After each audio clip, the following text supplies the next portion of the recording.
मामला सामने आया। खेत पर बहाने से ले जाकर वारदात को अंजाम दिया गया है। वारदात के बाद आरोपी फरार है। फरार आरोपी की तलाश लगातार जारी है।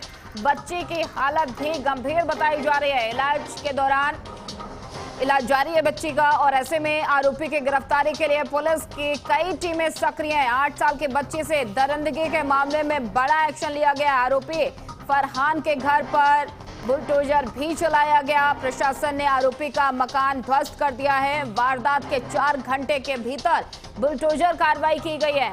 रहरा थाना क्षेत्र में दरिंदगी के मामले में प्रशासन ने बड़ी कार्रवाई ली है। तो इसमें बड़ी जानकारी आपके साथ साझा कर रहे हैं।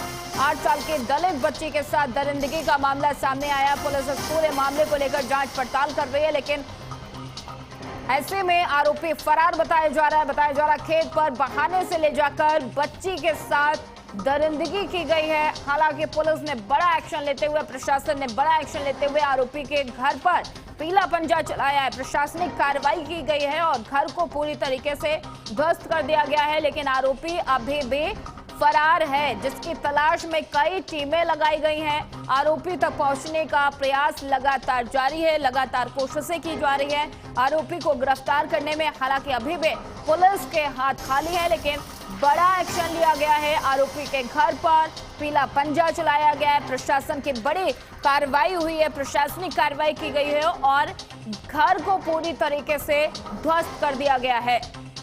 इस मामले के कुछ ही घंटे बाद ये बड़ा एक्शन लिया गया है और घर पर कार्रवाई की गई है। घर को पूरी तरीके से ध्वस्त कर दिया गया, क्योंकि 8 साल की बच्ची के साथ इस आरोपी ने फरमान ने दरिंदगी की और उसके बाद मौके से फरार हो गया। जैसे ये जानकारी पुलिस प्रशासन को लगी, मौके पर पहुंची और बच्ची का इलाज हालांकि अस्पताल में जारी है, लेकिन प्रशासनिक कार्रवाई की गई है। आरोपी फरहान के घर पर बुलडोजर चलाकर घर को पूरी तरीके से ध्वस्त कर दिया गया है।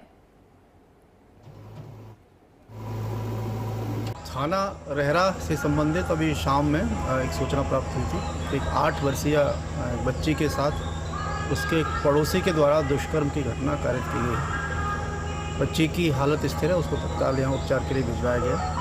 उपचाराधीन है वो। इसमें अभियुक्त उसके विरुद्ध, जो उसका पड़ोसी है, उसके विरुद्ध थाना रहरा पर एक अभियोग 65(2) BNS और पोक्सो और SC/ST एक्ट के अंतर्गत पंजीकृत किया गया है। अभियुक्त अभी मौके से फरार हुआ है। उसकी कई टीमें सक्रिय। और उधर बदायूं में बढ़ती महंगाई को लेकर कांग्रेस का गुस्सा सड़कों पर फूटा। आपको बताते चले कि उस हैत के ककराला चौराहे पर कांग्रेस कार्यकर्ताओं ने केंद्र सरकार के खिलाफ प्रदर्शन करते हुए महंगाई का पुतला फूका है।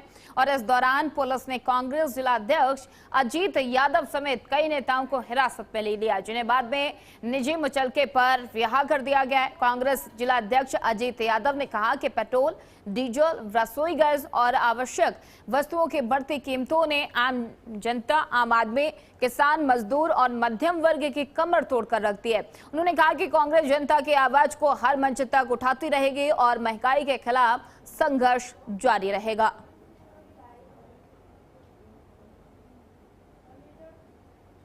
दाम बढ़ रहे हैं। रसोई गैस के दाम कल फिर बढ़ा दिए मोदी सरकार ने, पहले भी बड़ा इजाफा किया था। कॉमर्शियल सिलेंडर 3 गुना महंगा हो चुका है। यहाँ तक कि 5 किलो का जो गरीबों के लिए, मज़दूरों के लिए सिलेंडर होता है, उस पर भी 221 रुपये बढ़ा दिए मोदी सरकार ने। पूरा गरीबों के पेट पर लात मारी जा रही है। महंगाई चरम सीमा पे पहुँच गई है। इसके खिलाफ में हमारा आज तहसील दातागंज में जो शहद कस्बा है, वहाँ विरोध प्रदर्शन था। कल जो रसोई गैस के दाम बढ़ाए गए हैं महंगाई के खिलाफ, वहाँ पे हमने महंगाई का पुतला फूका। तमाम कांग्रेस नेता मौजूद थे। उसके बाद वहाँ पे हमें गिरफ्तार कर लिया गया। शहद पुलिस आई और उन्होंने कहा कि आप विरोध नहीं कर सकते, आपने बिना परमिशन के ये विरोध किया है, और हमें गिरफ्तार करके थाने में बंद कर दिया। हमने कहा कि अगर देश का कोई कानून ये कहता है कि महंगाई का विरोध करना अपराध है, तो आप हमें जेल भेज दो। और हम वहाँ डटे रहे, हमारे तमाम नेता कार्यकर्ता डटे रहे। 2 घंटे हमें वहाँ हिरासत में रखा। और खबरों में आगे